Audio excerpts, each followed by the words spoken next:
कहानी की शुरुआत होती है 15 साल पहले, जब सूरज से निकलने वाली जानलेवा किरणों ने पूरी पृथ्वी को बंजर रेगिस्तान की तरह बना दिया था। उसी दौरान पैदा हुआ फ्लेयर वायरस इंसानियत के लिए तबाही बनकर सामने आया। वो वायरस इंसानों को जिंदा मुर्दों की तरह बना देता था। वायरस पूरी तरह फैलने से एक रात पहले विकेड के क्वारंटाइन जोन के बाहर सैकड़ों लोग इकट्ठा हुए थे। वे अपनी और अपने बच्चों की जान बचाने के लिए अंदर जाना चाहते थे, लेकिन सबको अंदर नहीं जाने दिया गया, इसलिए वह अपने बच्चों की सुरक्षा के लिए उन्हें विकेड के हवाले कर रहे थे। उन्हीं बच्चों में एक छोटा लड़का भी था, थॉमस। उसकी मां ने उसकी जान बचाने की उम्मीद में उसे विकेड के सोल्जर्स को सौंप दिया। वह थॉमस को उठाकर ट्रेन में ले आए, जहां बाकी बच्चे भी थे। वहीं हमें विकेड की डायरेक्टर डॉक्टर एवा दिखती है। एवा ने डरे सहमे थॉमस को दिलासा दिया और उसे अपने साथ ले गई। यही थी थॉमस के बचपन की कहानी, और अब कहानी बढ़ती है आगे। मेज से निकलकर थॉमस और उसके साथी सोल्जर्स के साथ एक बड़ी सी बिल्डिंग के पास पहुंचे ही थे कि अचानक ज़ॉम्बीज सब पर हमला कर देते हैं। सोल्जर्स थॉमस और उसके साथियों को सेफ रखते हुए उन्हें तुरंत उस बिल्डिंग के अंदर ले जाते हैं। वहां पहुंचते ही उनकी मुलाकात जॉनसन नाम के एक आदमी से होती है। जॉनसन उस फैसिलिटी बिल्डिंग का हेड था, और वह जॉनसन के ही आदमी थे जो थॉमस और सभी को यहाँ लाए। वो थॉमस और उसके साथियों को बिल्डिंग के अंदर ले जाकर बताता है कि तुम लोग यहाँ पूरी तरह सुरक्षित हो। थॉमस उससे पूछता है कि आखिर तुम लोग कौन हो और हमारी मदद क्यों कर रहे हो। इस पर जॉनसन कहता है कि हम तुम्हारी सुरक्षा के लिए तुम्हें यहाँ लाए हैं, क्योंकि तुम बच्चे फ्लेयर वायरस से इम्यून हो और अब तुम ही इंसानों को बचाने की आखिरी उम्मीद हो। फ्लेयर वायरस के फैलने की वजह से बाहर हर तरफ ज़ॉम्बीज घूम रहे हैं, और अब विकेड भी तुम्हारी तलाश में है। वह तुम्हें पकड़कर तुम सभी पर अलग अलग एक्सपेरिमेंट करना चाहते हैं, लेकिन डरो मत, इस जगह पर तुम पूरी तरह सेफ हो। जिसके बाद वहां मौजूद थॉमस और उसके दोस्तों का हेल्थ चेकअप करते हैं। चेकअप के दौरान थॉमस देखता है टेरेसा को उनसे अलग रखा जाता है और बाकी सभी को डाइनिंग हॉल में जाने को कहा जाता है। डाइनिंग हॉल में पहुंचने पर थॉमस और उसके दोस्तों ने देखा कि पूरा हॉल उनके जैसी उम्र के टीनेजर्स से भरा हुआ था। उन्हें पता चलता है कि विकेड ने सिर्फ उन्हें ही मेस में नहीं रखा था, बल्कि वहां मौजूद बाकी बच्चे भी अलग अलग मेस में कैद थे, जिन्हें रेस्क्यू किया गया। जॉनसन और उसकी टीम ने उन सभी बच्चों को विकेड से बचाया था। यह बात जानकर थॉमस मिन्हो और न्यूट लड़कों के एक ग्रुप के पास जाते हैं। न्यूट उस ग्रुप के एक लड़के से पूछता है कि तुम्हें यहाँ आए कितने दिन हुए हैं। तब वह लड़का कहता है कि ज्यादातर को यहाँ 2 या 3 दिन ही हुए हैं, लेकिन पीछे वो जो अकेले बैठा हुआ है वो यहाँ सबसे पहले आया था। उसकी मेस में और भी लोग थे, लेकिन वो इकलौता ही यहाँ तक आ पाया। तभी जॉनसन वहाँ आ जाता है और कुछ बच्चों को सिलेक्ट करके अपने साथ ले जाता है। यह देखकर थॉमस उस लड़के से पूछता है, ये लोग कहाँ जा रहे हैं। वो लड़का बताता है कि जॉनसन ने हमारे लिए यहाँ से दूर सुरक्षित ठिकाने बनाए हैं, जहाँ हम बिना किसी डर के अपनी नई जिंदगी की शुरुआत कर सकते हैं। जॉनसन हर रोज कुछ बच्चों को सिलेक्ट करके वहाँ से ले जाता है। इसी बीच थॉमस देखता है कि डॉक्टर्स टेरेसा को फिर से कहीं ले जा रहे थे। यह देखकर वह टेरेसा को आवाज लगाता है और उसके पास जाने लगता है, लेकिन गार्ड्स उसे रोक लेते हैं और कहते हैं कि अभी टेरेसा के कुछ मेडिकल टेस्ट्स बाकी हैं। इसके बाद गार्ड्स थॉमस और उसके दोस्तों को अपने कमरे में भेज देते हैं और कमरे को बाहर से ही लॉक कर देते हैं। थॉमस आधी रात यह सोचकर बेचैन होता रहता है कि आखिर उन्होंने टेरेसा को उनसे अलग क्यों रखा है। तभी उसे अपने बेड के नीचे से कुछ आवाज सुनाई देती है कि कोई उसे बुला रहा हो। थॉमस जब नीचे झुककर देखता है तो उसे वही लड़का दिखता है जिसे जॉनसन की टीम ने सबसे पहले रेस्क्यू किया था। उसका नाम एरिस था। एरिस थॉमस को अपने पीछे आने को कहता है। वो वेंट के रास्ते थॉमस के कमरे में घुस आया था। वह वेंटिलेशन से होकर थॉमस को अपने पीछे कहीं ले जाता है। आगे चलकर वह एक जाली के पास रुकता है और थॉमस को नीचे झांकने को कहता है। थॉमस देखता है कि वहां एक डॉक्टर स्ट्रेचर पर बेहोश पड़े बच्चों को एक कमरे में ले जा रही थी। एरिस बताता है कि यह बच्चे वही हैं जिन्हें जॉनसन ने सिलेक्ट किया था। ये लोग हर रोज इसी तरह सिलेक्ट किए बच्चों को उस कमरे में ले जाते हैं, और एक बार जो बच्चे अंदर चले जाते हैं वो कभी बाहर नहीं आते। थॉमस ने एरिस से पूछा कि आखिर वो बच्चों के साथ करते क्या हैं। एरिस ने कहा कि उसे भी कुछ पता नहीं, लेकिन उस रूम में जरूर कुछ ऐसा है जो वो लोग हमसे छुपाना चाहते हैं। उसने यह बात बाकियों को भी बताई थी, लेकिन किसी ने उसकी बात नहीं सुनी। एरिस कहता है, मुझे यकीन है तुम इसके पीछे का राज खोलने में मेरी मदद करोगे। बहुत टाइम हो चुका था, इसलिए वो दोनों उस रात अपने कमरे में लौट आते हैं। लेकिन अगली रात वह दोनों फिर से वेंटिलेशन से होकर उस कमरे तक आ जाते हैं। जब वे अंदर जाते हैं तो अंदर का सीन देखकर उनके होश उड़ जाते हैं। वो देखते हैं कि कई सारे बच्चे मशीनों से लटके हुए थे और उनके शरीर से किसी तरह का लिक्विड निकाला जा रहा था। थॉमस ने उन सभी बच्चों में टेरेसा को भी तलाशने की कोशिश की, लेकिन उसे वो वहां नहीं मिली। इतने में ही जनसन अपने एक आदमी के साथ वहां आ जाता है और इतने में ही थॉमस और एरिस वहीं पर छुप जाते हैं। थॉमस दीवार के पीछे छुपकर देखता है कि जनसन एक बड़ी से स्क्रीन के जरिए डॉक्टर एवा से बात कर रहा है। एवा को जिंदा देखकर थॉमस के होश उड़ जाते हैं। उसे समझ में आ जाता है कि जनसन भी विकेड के लिए ही काम करता है और वो सभी अब भी विकेड के कब्जे में ही हैं। जनसन वही काम कर रहा है जो विकेड चाहता है। डॉक्टर एवा कहती है कि वो वायरस के इलाज के बहुत करीब हैं, इसलिए जितनी जल्दी हो सके इन बच्चों पर एक्सपेरिमेंट करना होगा, वरना राइट आर्म उन बच्चों को छुड़ाकर अपने खुफिया ठिकाने पर ले जाएगा। एवा की बात सुनकर थॉमस को सच्चाई का पता चलता है। राइट आर्म दरअसल कुछ लोगों की एक टीम है जो विकेड के एक्सपेरिमेंट के खिलाफ लड़ता आया है। उसने पहले भी कुछ ठिकानों पर हमला कर कैद में रखे बच्चों को छुड़ाया है, इसलिए एवा उन लोगों से बहुत परेशान है। जनसन एवा से कहता है कि जल्द ही हम राइट आर्म का ठिकाना पता कर उन्हें खत्म कर देंगे। वो लोग पहाड़ों में कहीं छुपे हैं। फिर वह कहता है कि जो हाल ही में लाए गए बच्चे हैं, थॉमस और उसके साथी, उन पर अभी तुरंत एक्सपेरिमेंट शुरू कर दिया जाएगा क्योंकि उनका इम्यून बाकियों से कहीं अच्छा है। यह कहते ही जनसन वहां से चला जाता है। थॉमस तुरंत अपने कमरे में लौटकर अपने दोस्तों को सब कुछ बताता है कि जॉनसन भी विकेड के लिए काम कर रहा है और वो सभी साथ मिले हुए हैं। तभी अचानक जनसन उनके कमरे तक पहुंच जाता है। वो अंदर देखते हैं तो उन्हें वहां कोई नहीं मिलता। तब तक थॉमस और उसके दोस्त वेंटिलेशन के रास्ते होकर वहां से निकल चुके होते हैं। जनसन तुरंत अपनी टीम को उनकी तलाश में लगा देता है। थॉमस और उसके साथी टेरेसा को ढूंढते हुए उस लैब तक पहुंच जाते हैं जहां डॉक्टर्स उस पर टेस्ट कर रहे थे। थॉमस टेरेसा को पूरी बात बताता है और वो सब साथ मिलकर जनसन और गार्ड्स से बच निकलते हैं। विंस्टन जो उनके साथ था वो एक गार्ड को बेहोश कर उसकी गन ले लेता है। सभी एग्जिट डोर से बाहर निकलकर रेगिस्तान की ओर भागते हैं, पर विकेड के सोल्जर्स उनका पीछा कर रहे होते हैं और रेगिस्तान में रेत का तूफान भी चल पड़ा था। तूफान को देखते हुए थॉमस और बाकी सभी एक सुनसान बिल्डिंग में छिप जाते हैं। वहां थॉमस कहता है कि उसने जनसन से सुना है कि राइट आर्म विकेड का दुश्मन है, इसलिए हो सकता है राइट आर्म हमारी मदद करे। इसलिए हमें जल्द ही पहाड़ियों की तरफ जाना होगा और राइट आर्म की टीम को ढूंढना होगा। इसी दौरान उन्हें वहां किसी के पैरों के निशान दिखाई देते हैं और साथ ही वहां ढेर सारे कपड़े और कुछ जरूरी सामान भी मिलते हैं। थॉमस को अंदाजा होता है कि यहाँ कोई ना कोई जरूर रहता होगा, इसलिए वह अपने दोस्तों को सारे जरूरी सामान इकट्ठा करने को कहता है जो उनके आगे के सफर में काम आएंगे। इसके बाद थॉमस और मिन्हो अलग जाकर कुछ काम आने वाली चीजें ढूंढ रहे होते हैं। वो देखते हैं कि बिल्डिंग पूरी तरह सुनसान पड़ी है। तभी उन्हें एक जनरेटर दिखाई देता है जिसका बटन मिन्हो तुरंत चालू कर देता है। इससे वहां मौजूद सारी लाइट्स जल जाती हैं। मिन्हो खुश होकर थॉमस की ओर देखता है कि अचानक थॉमस के पीछे पिंजरे में अंदर से एक लड़की निकलकर सामने आ जाती है जो इन्फेक्टेड थी। थॉमस घबराकर पीछे हट जाता है। तभी वहां और भी ज़ॉम्बीज आ जाते हैं। थॉमस और मिन्हो समझ जाते हैं कि अब वे इन लोगों से घिर चुके हैं। ये लोग वही थे जो फ्लेयर वायरस से इन्फेक्टेड हो चुके थे। अगले ही पल ज़ॉम्बीज थॉमस और मिन्हो पर हमला कर देते हैं। दोनों अपनी जान बचाकर तेजी से वहां से भागते हैं और रास्ते में टेरेसा और बाकी दोस्तों से जल्द ही यहां से निकलने को कहते हैं। सभी मिलकर बिल्डिंग के डोर तक पहुंचते हैं। विंस्टन ज़ॉम्बीज को शूट करने लग जाता है, लेकिन उसके बाहर निकलने से पहले ही ज़ॉम्बीज उसे दबोच लेते हैं। सभी उसे किसी तरह बाहर खींचते हैं, लेकिन इसी बीच ज़ॉम्बीज विंस्टन को अपने नाखूनों से बुरी तरह घायल कर देते हैं। थॉमस और उसके दोस्त तुरंत विंस्टन को लेकर वहां से निकलते हैं और अंधेरे का फायदा उठाकर किसी सुरक्षित जगह छिप जाते हैं। वो ज़ॉम्बीज के डर से रात भर वहीं छुपे रहते हैं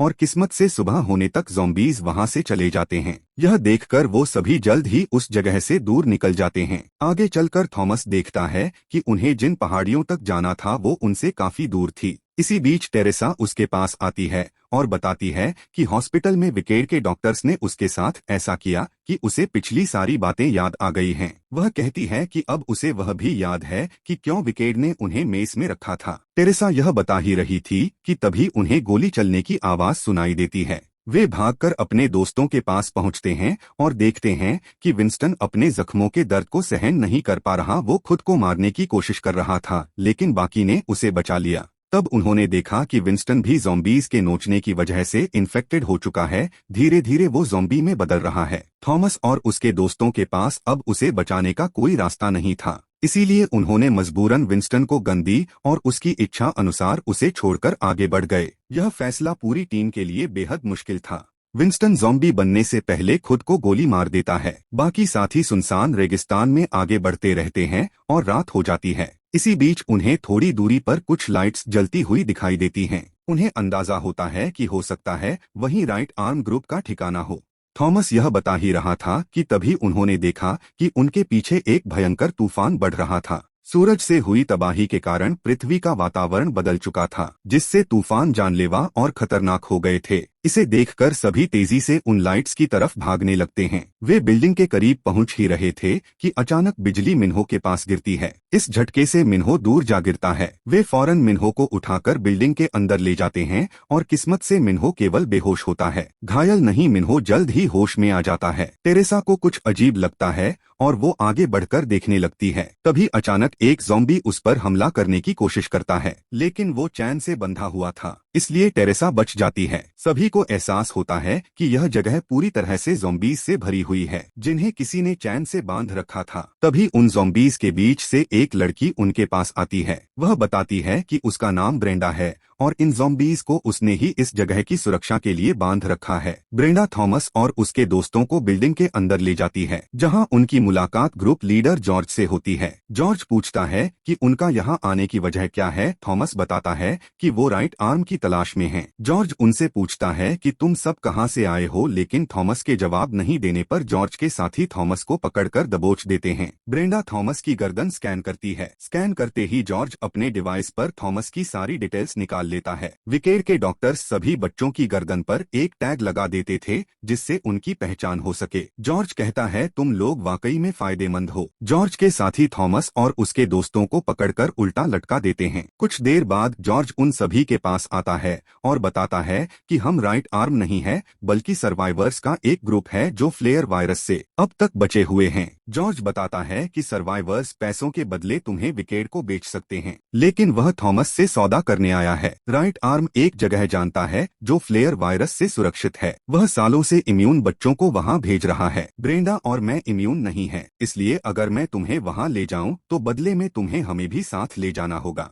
थॉमस और उसके दोस्त इस सौदे पर राजी हो जाते हैं। इसी बीच जॉर्ज का आदमी वहां आता है और जॉर्ज वहां से चला जाता है। जॉर्ज अपना सामान पैक करता है और ब्रेंडा को सारी प्लानिंग समझा देता है। फिर वह ब्रेंडा को तुरंत थॉमस और सभी को लाने को भेज देता है। जनसन अपने हेलीकॉप्टर से वहां आ जाता है और अपनी स्क्वाड बिल्डिंग में भेज देता है। वो उन्हें ढूंढने लग जाते हैं और लोगों को मारते हुए तलाश शुरू कर देते हैं। थॉमस और सभी साथी रस्सियों से आजाद होकर भागते हैं। तभी एक सर्वाइवर उन्हें देख लेता है और उन पर बंदूक तान देता है। वह जनसन का खबरी था और उसने तुरंत जनसन को जानकारी दे दी, लेकिन ब्रेंडा पीछे से उसे गोली मार देती है। वो थॉमस और बाकी सबको जॉर्ज के पास ले जाती है। जॉर्ज ने बिल्डिंग में डायनामाइट एक्टिवेट कर दिए थे, जो थोड़ी ही देर में ब्लास्ट होने वाले थे। जॉर्ज सभी को बिल्डिंग की खिड़की तक लेकर आता है और उन्हें जिप लाइन से दूसरी बिल्डिंग में ले जाने लगता है। ब्रेंडा कुछ सामान लेने अंदर चली जाती है। थॉमस अपने दोस्तों को जॉर्ज के साथ भेजकर खुद ब्रेंडा के पीछे चलता है।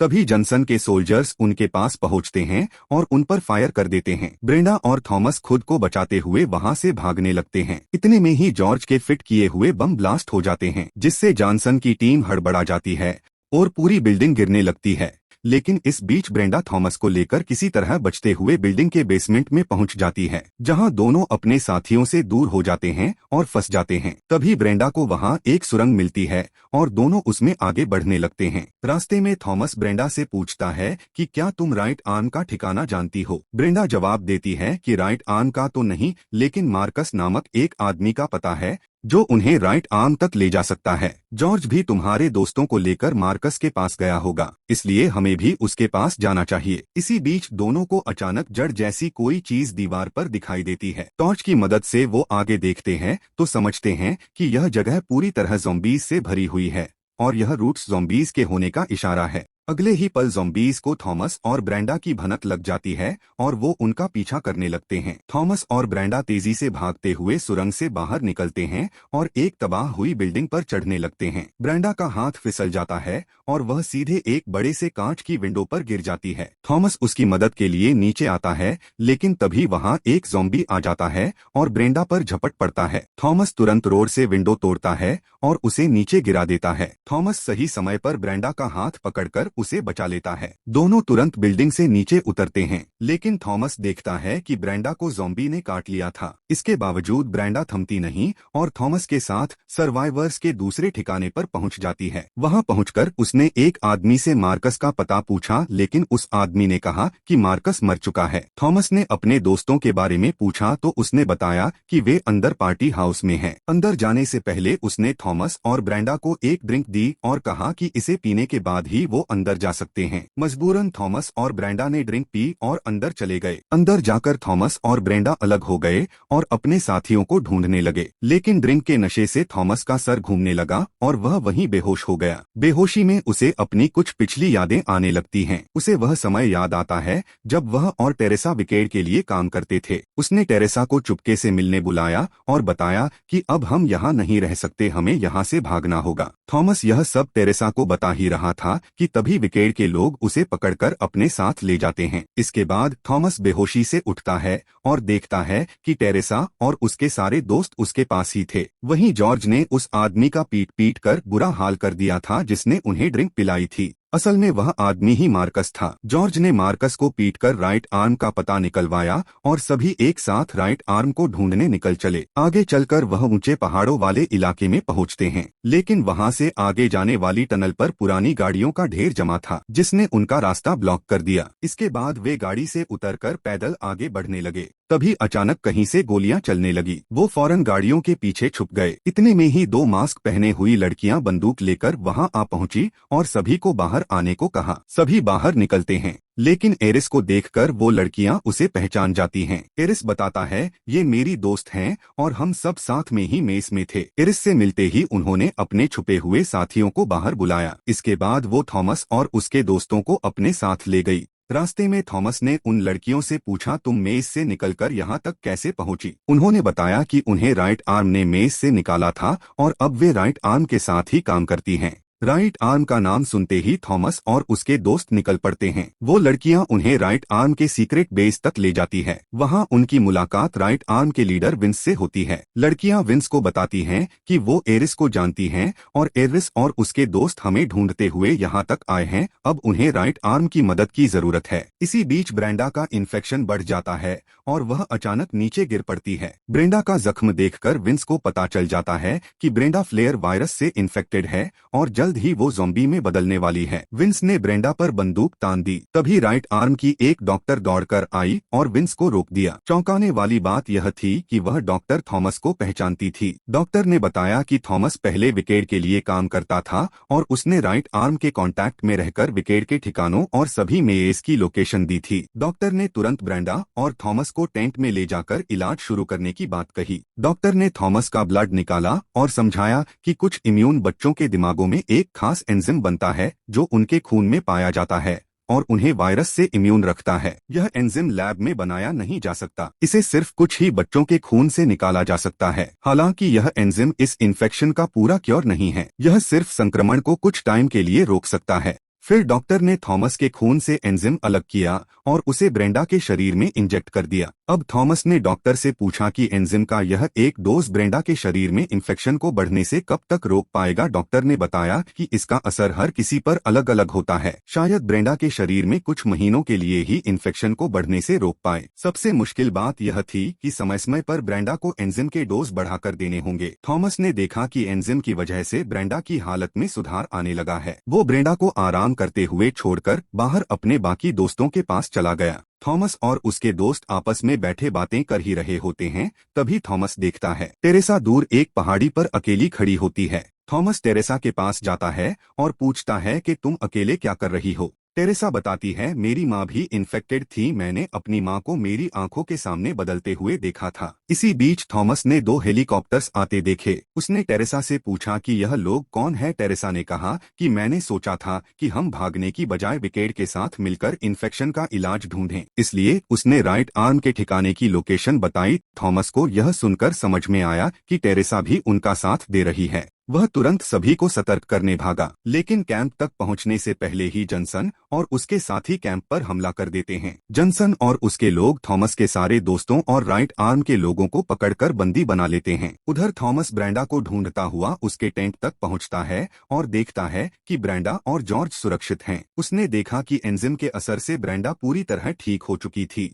थॉमस ब्रेंडा और जॉर्ज को वहां से भागने को कहता है और खुद बाहर आकर विकेड के सामने सरेंडर कर देता है। इसी समय डॉक्टर एवा हेलीकॉप्टर से आती है और उसके ऑर्डर पर सोल्जर्स इम्यून बच्चों को हेलीकॉप्टर में बैठाने लगते हैं। टेरेसा भी एवा के साथ जाने का फैसला करती है। एवा थॉमस और उसके दोस्तों को बताती है कि उन्होंने शुरुआत में ही टेरेसा की याददाश्त लौटा दी थी, जिसके बाद से टेरेसा उनके लिए ही काम कर रही थी। यह सुनकर थॉमस और उसके दोस्तों के पैरों तले जमीन खिसक जाती है। टेरेसा उनसे कहती है कि एवा ने वादा किया है, अगर वो लोग विकेड का साथ देंगे तो उन्हें सुरक्षित रखा जाएगा। इस पर राइट आर्म की डॉक्टर कहती है कि विकेड सिर्फ बच्चों का खून बहाने में माहिर है, उनकी सुरक्षा करना उसकी फितरत में नहीं है। यह सुनकर जनसन तुरंत उसे गोली मार देता है। तभी जॉर्ज और ब्रेंडा एक ट्रक लेकर वहां पहुंचते हैं और विकेड के सोल्जर्स थोड़ी देर के लिए हड़बड़ा जाता है। इस मौके का फायदा उठाकर राइट आर्म के सभी लोग बंदूक उठा लेते हैं और विकेड के सोल्जर्स का मुकाबला शुरू कर देते हैं। लेकिन तभी जनसन थॉमस को पकड़ लेता है